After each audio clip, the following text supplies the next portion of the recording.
This episode is brought to you by TBS. It's October, and that means the MLB postseason is back on TBS. You can watch the biggest and brightest in the American League take the field and battle it out for a spot in the World Series. There will be crazy hits and clutch performances, jaw-dropping action from the Division Series on October 11th, and, of course, you have to watch the crowning of the next American League champion. Catch the best of the MLB postseason all month long on TBS.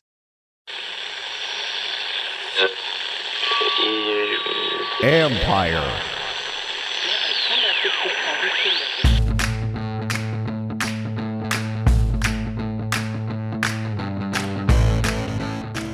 Hello and welcome to my podcast. Do me a favor, subscribe to the John Cronke Report wherever you get your podcast.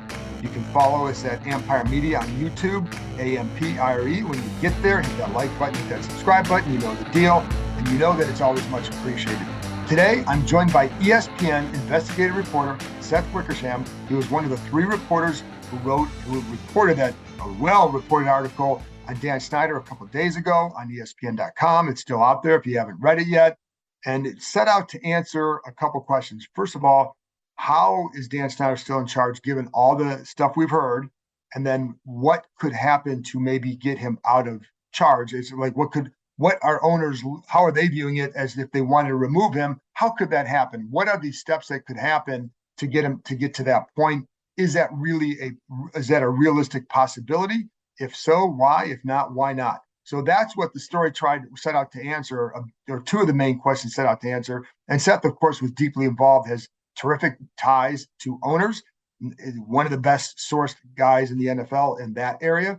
So I wanted to bring him on to talk about that and fill you in on what's going on, and not to sit there and give some sort of, I'm not trying to play to the crowd and say the guy's got to go. I'm just trying to give you an analysis from a reporter's perspective, somebody who is deeply involved in the story, what he thinks of the situation compared to even 6 months, 8 months, a year ago, what he thinks, because he talks to owners all the time, where he thinks they're at compared to that time. Is it used to be all about just not wanting to set a precedent?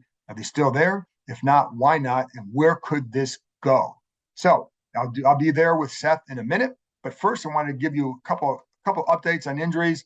Chase Young, he's going to go back and see Dr. Andrews. We weren't sure, I'm not sure when he's going to go see him. We talked to Ron Rivera today and on Friday, day after game Zoom session. And at that time, he just said that they weren't sure when he's going to go see Andrews, but that's the next step to see when he'll come back. There was some optimism by some people in the organization a couple of weeks ago. Turned out to be false optimism that he would be back by now. But we're certainly getting very close. He's been working out before the games with his defensive line mates. That's a really good sign, but don't know yet. And the first step is seeing Dr. Andrews. Now, for Carson Wentz, he's going to go see he was going to go see a doctor about his hand and then his shoulder, which has been bothering him. And then we'll know a little bit more about that, probably in a few days, just to see where he's at with things. And just a couple of things on Wentz. And I do think one of the things that would help him, but he doesn't have it anymore, is that mobility. And I think that at times certainly handicaps the offense. He just doesn't have that ability to escape situations, not a threat with his legs. And you can see maybe some of the impact of teams that have that and teams that don't. And if you don't have that, you have to be really, really good from the pocket. And right now, this team is not is not very good from the pocket, not just all because of him. But bottom line is it's not working. And so I do think that the immobility certainly plays a factor in that, because it's another way to generate a spark, generate some offense. And that's not what he does. So he's got to do it with his arm. And so he's got to be better there. They have to be better there.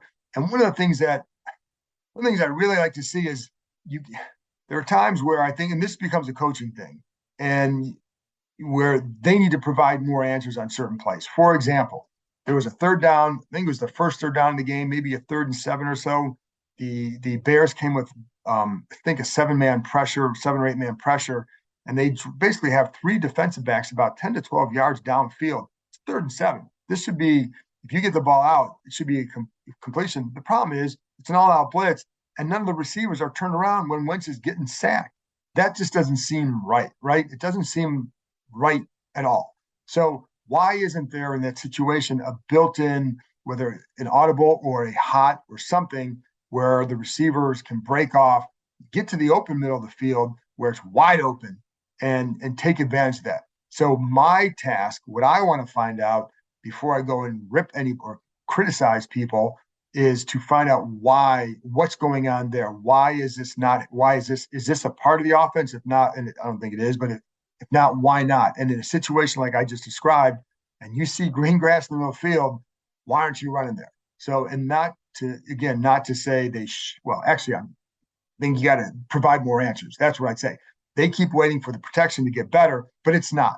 And they haven't handled those blitz pressures very well at all this year. The Eagles ran some similar stuff where they're able to fool the line or fool the protection, and they do it well. But they're not protecting it well, and they've got to provide Wentz with better answers to help him out even more. If you're not, because again, you can't rely on some of these guys getting better up front. And I do think like having a stability at center, Tyler Larsen can do that. That will help.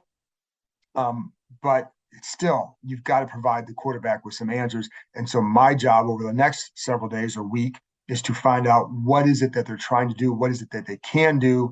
And I'm just going to describe the situation to some of the coaches, like I just told you, that first third down. I see green grass. Why can't somebody just get there? It just feels basic, and maybe that's the wrong word because it seems too simplistic, but it's wide open. Get there, turn around, there's a first down. Anyway, that's my job. So that's one thing. And I also want to talk for a minute before I get to Seth, just about that last sequence of plays inside the 10-yard line against Chicago on Thursday. James Smith-Williams with a big deflection on second down, and is massive because Mooney's going to score on a touchdown on that one if he doesn't block that. I like what the Bears did with Mooney in that play because they line him in the backfield. Becomes a mismatch when you have a speedy receiver like that coming out of the backfield. And I think it's a really good red zone play. It just Smith-Williams disrupted it. Second down, Derek Force, I thought, did a really nice job with awareness. And you saw it. I loved how he was playing in zone. And I think I can't remember if it was quarters. I can't remember what the coverage was, but he's in zone inside around the left seam, on the left seam of the defense, and head on a swivel, sees a guy start. St. Juste is carrying a guy into his area. Nice job by him. And then Forrest takes over, and then the receiver turns back to the outside as Fields goes that way, and Forrest makes a terrific play. But it starts to me with his awareness. He was locked in, and it's nice to see that. Then on the last play, of course, St. Juste with the big stop. We all know that. And Nicky and I talked about this after the game and what he does. I love that short area quickness for a guy his size. I think his length also played a factor in that as well. But one of the things I really like about St. Juste, I think he's a very insightful interview. And I found this out last year when I talked to him a couple of times, once for the podcast, about what he sees, what he learns, and all that. And he's really good at letting you know. For example, on this play, like he read, he knew he was probably going to come do an in and out, but also what he also knew is like when the receiver cuts back out, St. Juste said that if he looks at the quarterback on that play, meaning St. Juste does, that's it. It's a touchdown. That's all it takes for it to make a difference. So he knew he couldn't afford to do that. To see when the ball's coming out, you just had to go at the receiver because he knew he was going to get the ball in that situation, and he breaks in the ball really well. That much difference for him, but it all comes from, I think, all those factors I just talked about, and it's not just physical, it's mental as well. And I think that's why I like that kid as a cornerback. Anyway, that's all I had to say. I want to get to that interview with Seth Wickersham. So let's get to my conversation with ESPN investigative reporter Seth Wickersham. When Shopify says you can sell anywhere, oh, they mean it. Woo, hold up. Just got a new sale. Whoa, Shopify doesn't mind if you're at sea level or on top of the world. Whether you're selling carabiners or crop tops, start selling with Shopify today and join the platform simplifying commerce for millions of businesses worldwide. This is Possibility, powered by Shopify. Sign up for a free trial at shopify.com/offer22. Shopify.com/offer22. This episode is brought to you by Carvana. Carvana is in the business of driving you happy. And with the widest selection of used cars under $20,000, you're bound to find a car that'll put a smile on your face. They even offer customizable financing so you can plan your down and monthly payments. To shop thousands of affordable vehicles 100% online, download the app or visit Carvana.com. Availability may vary by market. Well, Seth, first of all, tremendous job. And so, but I wanted to give readers or listeners a sense of what is that you and Don and Tisha went through to get the information you did in the story about Dan Snyder and the investigators, et cetera, and the other owners. First of all, like how many people did you guys talk to approximately? Well, it was well north than 30. I don't know the exact number. We didn't do a count, but we did add it up at one point, and it was more. It was around 30, and then we added some on top of that, but we didn't end up. I think we just put more than 30 in there. I'm not exactly sure what the number was, but it was between 30 and 40. And the filters to get the information from what you, because you guys are going to hear a lot, and I know this, like you guys hear a lot of stuff. There's a lot of stuff that doesn't get in there. How do you decide what gets in there, and what are the filters it must go through to go from, hey, I heard this, to I can report this? Yeah, I would say this. We are so lucky, and I'm not just saying this because we're ESPN employees, but right. The jobs that we have are so lucky that we are under no pressure to deliver a story by a certain time, and even really to deliver a story. Like our editors the trust is there to send us out to go try to report stories, knowing that maybe they don't work out. That's the way it works sometimes with some of these harder stories. Sometimes, for whatever reason, it just doesn't end up working out. With Snyder, in this piece, I think we are lucky in the sense that Tisha's been in DC. So Tisha Thompson's in DC. She's been reporting with you about a bunch of things that are going on a more immediate basis. And then I think that when the stadium stuff started to fall apart, when you could really see that, because look, we all thought this was going to be this crazy kind of like uniquely American thing where like Dan Snyder could be going from testifying in front of Congress to being wooed by the governor of Virginia or Maryland in a bidding war to see who would give them the most public money to build him a new stadium. And when that fell apart and he really had like no other options in terms of a stadium outside of just paying for it all himself somehow, that's to me when the flare lights went on, that this was really something, my repertorial antenna went up, that this was really something worth pursuing, because as you know, that's the language that owners speak. Right. The hardest thing for owners to get a stadium built. So few of them are like Stan Cronke, who can write a check for the land and write a check for the stadium and pay for any overages. It just doesn't work that way for most of these guys. And so that made it really interesting to me, because I knew that when the stadium essentially became a non-option in that region, I knew that his peers, his owners, the ones who ultimately will decide a bunch of this stuff with him, would be enraged by it and upset, because that's going to cost them money. Right. And I'm going to get to that in a minute, because that's a major part of the story too. But then like when you're reporting it, and again, you're right. Like I've been involved in stories at ESPN. We were last year trying to figure out some stuff. We'd have meetings after meetings to say, is there anything there? Is there anything there? And the answer sometimes like, well, we know this, but it's more hearsay and stuff that you wouldn't feel comfortable reporting. Yeah. So it never sees the light of day. Now, some of that is actually coming back into this story, because you see stuff. But so how many editors are going through it, and attorneys? I mean, there's a lot of layers before it gets to the public domain. Sure, there's a process, and it's a rigorous process, and it's very in depth. But like, we spend a lot of time here gathering information and then going back out to vet it and seeing how many people you have, because I've hung out with you at times or talked to you at times where you talk about things you hear or whatever, but you're not quite sure. Right. That's not how these stories work. I think that like what happens is you go out, you meet with people, you go out to dinner with an executive or an owner or whatever it might be. You try to get into an area where you can be comfortable and talk for a long time. So you can ask a lot of follow-ups and try to get a lot of information. Then you take all that information and see how much of it jives with talking to other people about it and what they've heard. And, Don Van Natta came in and any story he's involved in, he makes better. And we worked a lot together on the ownership world and the palace intrigue. And I think that we work well together for a host of reasons, but one of them is that we have different people.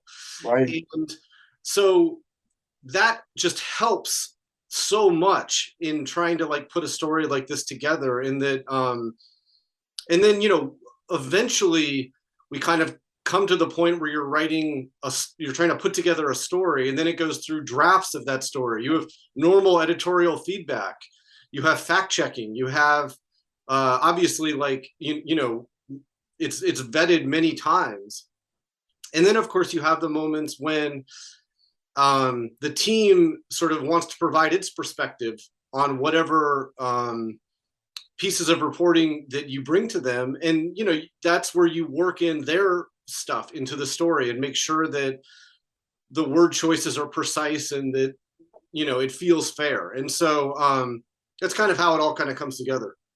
What surprised you most in the reporting of this from your end? That's a great question.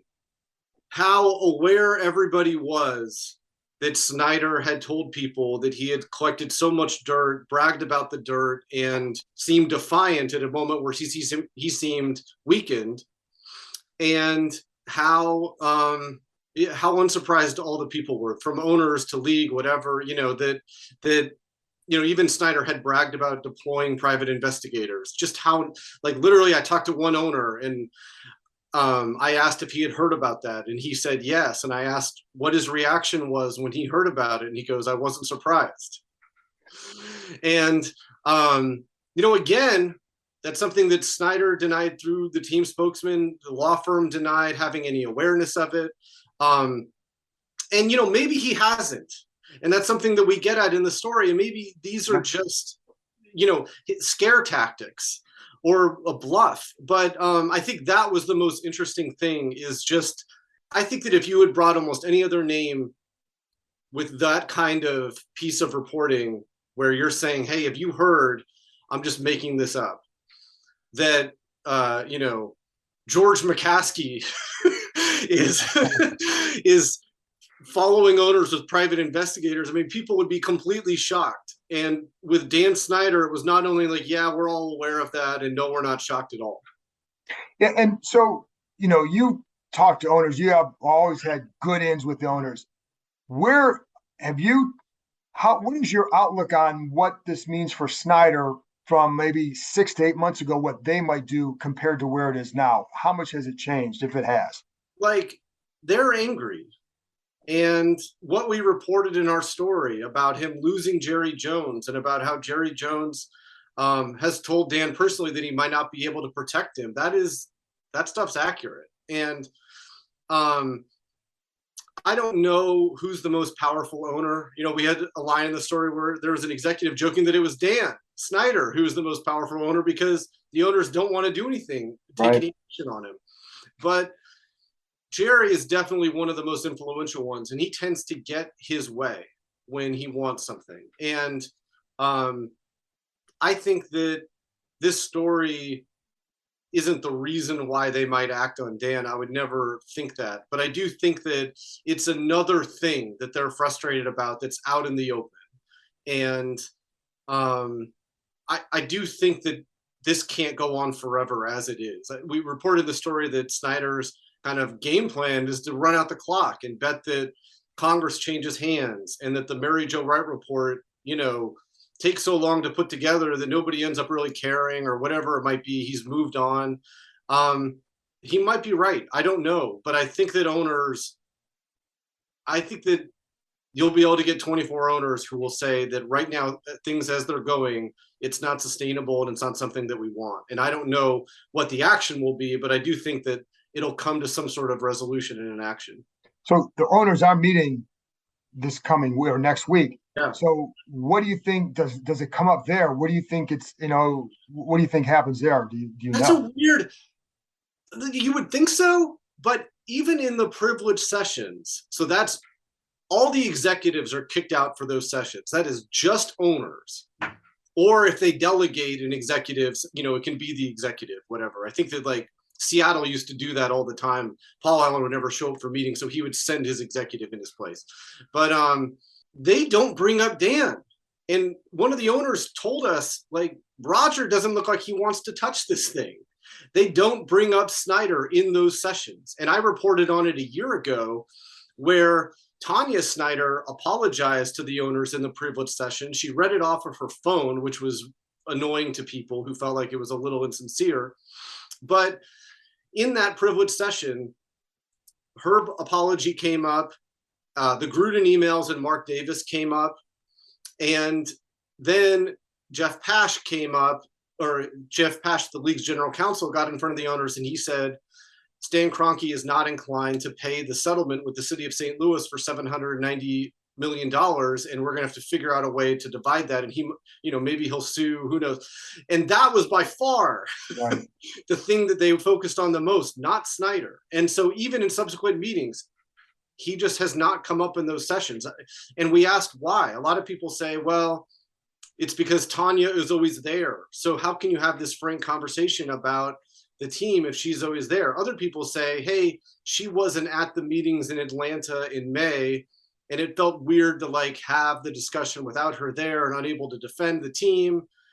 All of it just reeks of people who don't want to have that sort of confrontational type of meeting.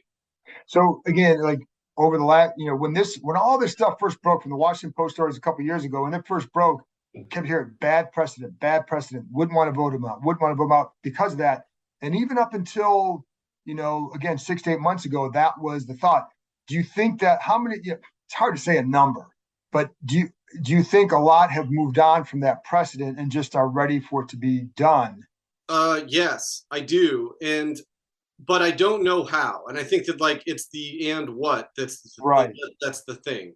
I think that if they could figure out a way for Snyder to move on without a fight, they would love that. I don't think that he's inclined to do that, though. Yeah, and so they're not exactly sure, how to handle this. But I do think that one of the interesting things about owners and ownership circles is that we think about them as all these kind of CEOs and head of their own enterprises. And that's true, they are. But when they're in that groupthink tends to prevail. There's very few votes that are 17 on one side and 15 on the other that are really close. That stuff doesn't happen that much. They all tend to vote in the same direction. And they like to be slow about things. The NFL owners are kind of about the status quo, and they like to be methodical, except when there's a big profit to immediately be made. Then they move really quickly. But they tend to be slow. And so I think that whatever it is, when this does finally come to a head, and I do think that it will, I don't think that anybody thinks this can go on. I think that the vast majority of owners will be happy with the result so that they can cast their vote and feel okay about it. I think that if they were just to call a vote questioning Snyder's ownership on Tuesday, for instance, if they didn't get 24 voters, which is the requisite that they would need, Dan would find out everybody who voted for him. Right. So I just think that they want to be very as careful as they possibly can about however this happens, whenever it happens. And there are a couple ways that, for people who want them out, there are a couple ways that you guys laid out in the story very well. I know Tisha played a big role in that part too. But the debt waiver limit and the transfer of power. Can you kind of explain both those and how that would work? Well, the debt limit thing is interesting, and it relates to the stadium. In which Tisha Thompson did, some fantastic reporting, just showing exactly how that fell apart. As we said earlier, most owners can't afford to buy the stadium, so they're reliant on loans, and often they get loans from big banks and even from the league office. There's the G4 program, which loans owners who are building a stadium $200 million. But the league also has strict requirements on how much debt a team can carry. An owner can carry. And so what happens in all these stadium situations is they get these debt limit waivers. And Dan Snyder got one a year ago. He got a debt limit waiver for $450 million so that he could buy out his limited partners. These are almost always rubber stamp types of moves. They don't, have long debate sessions about these things. They almost always approve them. But there have been owners, especially on the finance committee, who've discussed not allowing Dan Snyder to borrow more money to build a stadium. They know that he's essentially cornered in DC, and they know that if he were to try to build a stadium, even under good circumstances, he would probably need a debt limit waiver. And they've talked about not permitting that as a way to kind of force his hand, and maybe so that he would like transfer to Tanya, who, look, they would love to just have like a clean sale, get $6 billion, whatever it is for that team, and, you know, start new with that fan base. But the idea of a permanent transfer to Tanya is something that isn't perfect, but something that people would be willing to deal with, because I think she's enjoyed being representing the team in those sessions. I think that she enjoys kind of being the face of the team at those sessions. People respect her, even if like she got on their nerves when she read the apology off of her phone. But I think they look at that as a much more appealing resolution than, you know, Dan being there in the event that his goal is to transfer the team to his children. But even in that case, I mean, if it's still in the family, how does that really cut him out? Great question. And it's something that we wrote about, you know, in the story, where if he's around, can that ever change? Can the team ever change? We had that section about, is Jason Wright really empowered to be able to create the change that he wants in the face of all of these executives leaving all the time? And of course, there's Dan. Can he help himself? How do you even govern that? Those are great questions, and I don't know if anybody has great answers for them at the moment. And then the other thing is that you brought up Stan Cronke, and that's coming to a head as well. Again, how much will that continue to overshadow all of this, do you think? Well, yeah. So for the listeners to try to understand that, I mean, that's something that I wrote about a year ago at the league meetings, where the city of St. Louis sued the NFL, saying that they had violated contracts that they'd essentially signed with the city when they allowed the team to move, and violated its own relocation policy. And that lawsuit did not go away. Usually whenever a team moves, a lawsuit kind of flares up and then it fizzles, but this did not go away. And they ended up reaching a settlement agreement for $790 million.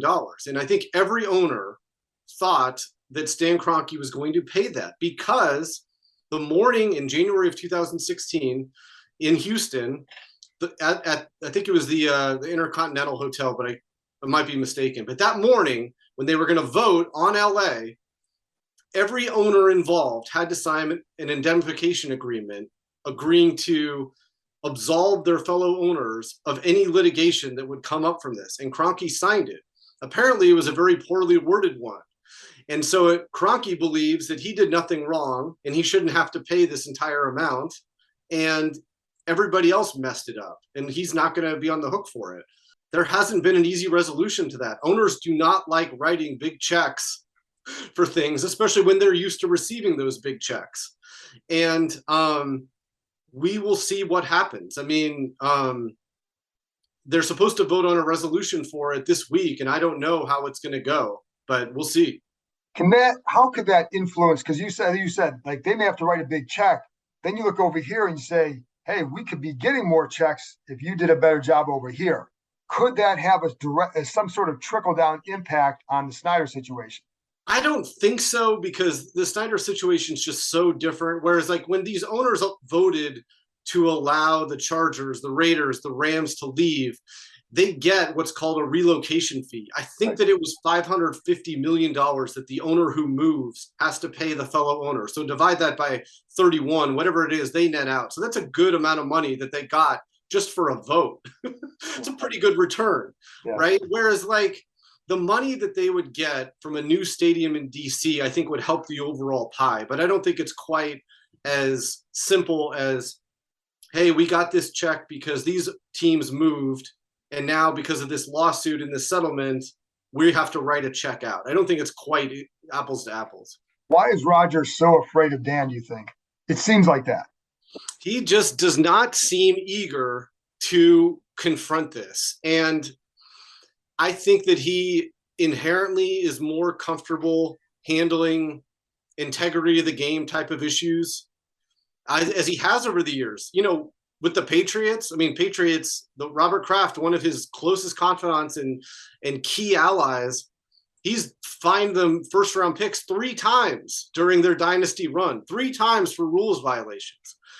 And yet, when it comes to other things that Robert Kraft has gotten in trouble for off the field, the league just doesn't really want to move. And as much as they talk about owners being held to the highest standard, it is just different. And the other thing is that he works for the Snyders. Right. And, I don't think that nobody I talked to said that Roger Goodell is out there trying to whip votes. And it would be inappropriate, I think, if he did. I think that he takes the temperature of people and he knows the pulse of what's going on, but he's been so clear that this is an owner-driven decision. Even if, as we report in the story, he wants Dan gone and he wants all of this off his plate.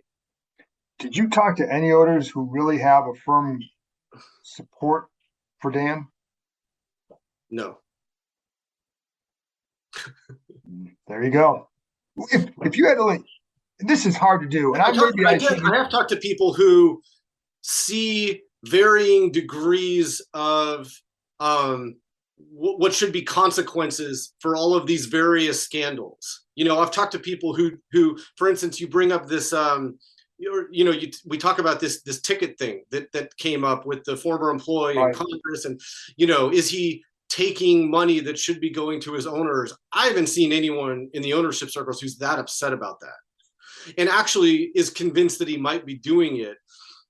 There's a lot of checks and balances in place within the league office that was actually set up by Brian LaFemina, who ended up leaving the league to work for Dan Snyder before he was fired 6 months later. But to set up checks and balances so that teams are accountable in terms of paying into the pot. And sometimes teams don't have accurate accounting and they end up owing in. But I don't think anybody looks at it like something nefarious. And I even talk to owners who really don't see that as being that big of a deal. I think at the end of the day, the things that are the big deal is the accumulation of negative headlines, the fact that a cherished fan base and valued market is so dispirited with the state of the team and the state of the owner, and the fact that the salvation was going to be his ability to get that stadium. And at this point, nobody knows how there's a path forward on that. I think those are all the things. Then the last thing too is, when you guys talk to people, everybody's got some level, not about an agenda, but a reason why they want to talk now. A lot of people were talking now. Why do you think that is? Yeah, people bring that up sometimes where they say, hey, this was like a coordinated thing, and they use Seth, Don, and Tisha to get it out. And you guys talk to too many people for that to be the case. I wish that were the case. Yeah, that's definitely not the case. I think that people react to information. First of all, Don and I, Tisha to a lesser extent, because we haven't worked with her on these stories, but Don and I have been swimming in these waters for a long time. We've been doing a lot of these owner stories for a long time. So when we bring something to someone, I think that they know that we have serious business to discuss. Right. And then I think they react to information hey, we've heard this. We heard that such and so this person said this in that meeting. Is that what you heard? Why do you think they said that? Blah, blah, blah, but whatever it might be. That's what people react to, much more than hey, they're trying to get, an agenda across or whatever, because there was not a single person out of the 30-some people that we talked to who raised their hand and said, hey, if you're ever doing a Dan Snyder story over the years, please call me. It never happened. No. And I apologize. I do have one more, and I'm not asking for a guess as to the outcome, but where do you think this goes? Based on your analysis, talking to people, where do you think this goes for Dan over the next year, couple years? I just cannot see a situation where he's allowed to be a face of the team or a primary decision maker in any way. And I don't know how they get to there. I really don't. I don't think they know. I don't see how it could happen. I think that the Mary Jo White report will come out, and they will react off of that. But I do think that whatever they react off of, I think it's like the thing that they need to say, justification to cast their vote. Seth, I appreciate your time. Great stuff. Great job on the reporting. And that's why I want to let people know some of the process. So it's not just some, hey, we heard this, let's put it out there. It's all that goes into it. And there's so much stuff. As long as that story was, trust me, it could have been 3 times the size based on what you guys have. But you can't vet everything. So there you go. I appreciate you joining me. Thanks a lot. Yeah, man. It's a good feeling when you're cutting good stuff, where good stuff isn't being thrown in the story. But I appreciate it. It's always good to talk to you, and I appreciate it. Thank you. Thanks. That's it for this episode. Thanks to Seth for joining me, and thank you, as always, for listening. I appreciate it, and I will be back. The next podcast will be out sometime early next week. So I will talk to you next time.